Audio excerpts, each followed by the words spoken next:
شيئا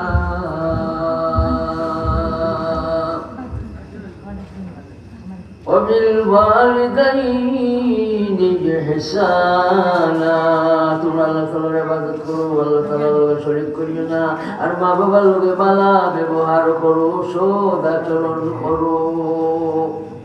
নির্দিষ্ট কাজ আর স্বামী স্ত্রীর হক আদায় করা, স্ত্রী স্বামীর হক আদায় করা করবো আমরা ইনশাআল্লাহ। আর বাবা হইলে আমরা সন্তানেরও হক আদায় করবো বলে ইনশাআল্লাহ। আমরা খালি জান্নাতে যাইব, রাহে জান্নাত পাইব, আর আমার সন্তান দুঃখী হয়ে যাক, রাহে জাহান্নাম বলি যাক, আমরা সেটা চাইবো? মা বাবায় সন্তানকে বড় বড় টুকরা খাওয়াইলাম, আর সন্তান একবার আল্লাহ তাআলার ইয়াদ করে না, নাম লয় না, নামাজ লয় না, চিল্লাত দেয় না, স্বামী লয় না, খালি দরবারও থাকে, ঝগড়াত থাকে, সন্ত্রাসী থাকে, জুলুম থাকে, খালি গানও থাকে, বাজনাত থাকে, খালি সুদও থাকে, ঘুষও থাকে, খালি গুনার মাঝে, জিনার মাঝে, নাফরমানির মাঝে থাকে।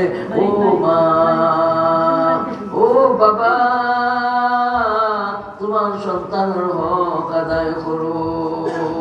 তোমার সন্তানের দুনিয়ার মাঝে পাগড়ি পাইবে, দস্তারে ফজিলত, আর তোমার মাথা ঠিক লইয়া কবরে যাবে। আল্লাহ তাআলা